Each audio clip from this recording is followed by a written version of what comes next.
I knew something was going on with my daughter and her boyfriend. And like, you know how you know, but you don't know and you don't have any actual proof and you just start praying, then all of a sudden shit breaks free? That. Part 69 is sharing my story on here because it's so much easier than writing another book.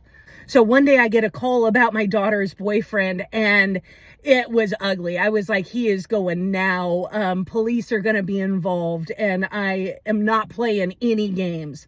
And so in like 15 minutes, our entire household changed. And I'm yelling and it was crazy because these are all like big dudes. I'm 5'8" and everyone around me is like over 6 feet tall. I'm one of the shortest in the family. And I am not taking any of this shit in my household. I am not going to play games with some motherfucker who thinks he can come up in my house and do some scandalous shit. No, I am not playing it. I was standing on that catwalk. I had Reed outside with him and I'm like, you get your shit, you get out. He ended up just taking off. He jumped that brick wall so fast. That boy was scared, and I have not heard from him or his mother since. It was not easy on my daughter, but she had to go take care of some shit back in Louisiana, and everything ultimately worked out. But that means we also have another shift in our household, which is actually a really good thing because I am sick to death of sharing a bathroom with Reed and just having him even come through my room. Like, he was making me insane. So we end up moving one of my youngest daughter over to my oldest daughter's room. And so the two girls get to share a bathroom and we moved Reed upstairs. So Reed and the two boys get the second bathroom upstairs. And it works out well because now I have the entire master suite to myself with no reason for anyone to come in. And that shift gave me an opportunity to really identify where some of the cleanliness issues were coming in, where people were not taking personal responsibility. And this was when I started like really going deep into dismantling like the systemic patriarchy, but that's more government. It's the misogyny and then how that impacts men and boys in society, because I had worked so hard to raise my kids without the gender biases. Like everybody cooks, everybody eats, everybody cleans. Like you all do your own laundry. These are basic human functions that everybody is required to do and know how to do and to do for yourself. And I'd been seeing for the last few years that Reed didn't have any concept of how to take care of himself at all. And it wasn't that I felt burdened by doing things for my family. I love taking care of my family.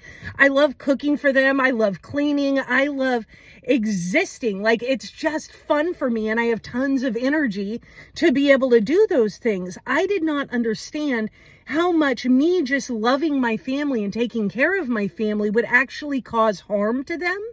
I'm learning how to just do less and less and less and be like, you're doing all your own stuff and I am not participating at all. And if your bathroom is nasty, if your shit is nasty, y'all need to figure out how to work together because no one else comes in that room. And Reed is just willing to give us anything we want. Like, he has absolutely no boundaries and then no like personality. He doesn't ask for anything. He doesn't want anything. He just works tirelessly to like barely get by. And I had not really disclosed to the kids like how bad our financial situation was because I didn't want them to feel this burden. And yet I've been carrying this burden kind of like truly covering for Reed the entire time. And I'm like, okay, they're old enough that they need to understand the depth of this. What I very quickly learned is pretty intense financial abuse because I knew there was a lot of neglect from him. But as I started to just tell the kids more of what was going on with the finances and how everything was just so late all the time. And it was like he would pay bills at the 12th hour before lights get shut off, before something happens. So we're living this appearance of a comfortable life. But I am just learning how to regulate my system constantly on edge and not let it impact me.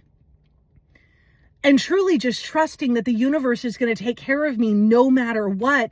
And sometimes that gets rocky because the universe doesn't care about whether we have really good credit or those kinds of things. The universe cares about the condition of our soul.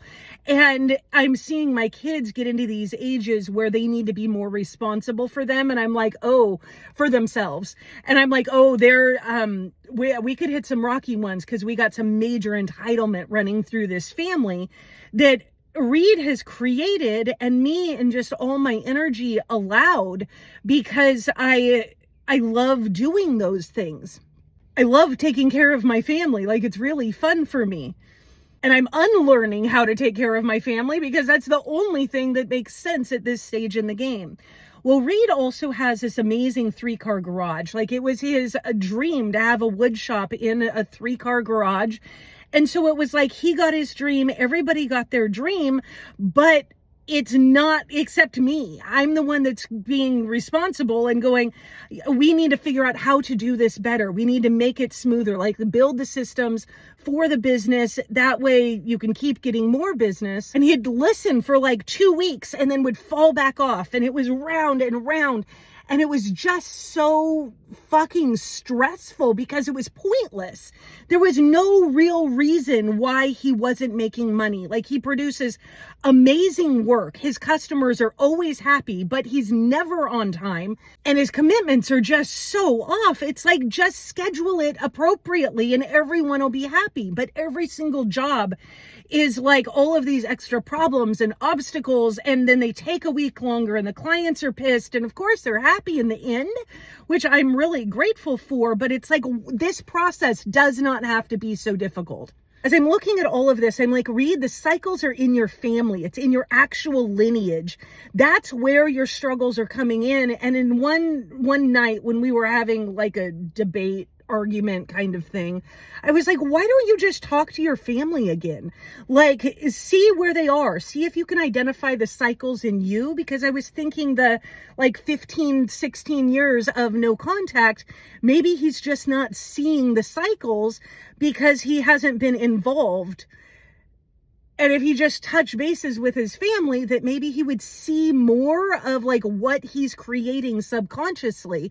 Because he says one thing, he seems to want something, he seems to be trying to do something different, but he's just not getting the results. Just to complicate things a little bit more, him and I are having adult time like once every other month. Because I'm like, what the hell? Like, we're all living together. It's like, especially after he gives me some money, I'm like, okay, let's do it. But it was really weird because there was always these micro violations of consent. And the moment I'd be like, hey, we need to stop this, he would stop immediately. But it was like, we'd talk about things beforehand, and then it would be an immediate violation, like that same day. And I'm like, I don't understand why he just keeps putting his toe over the line every single time. And so that's why I'm only like occasionally available.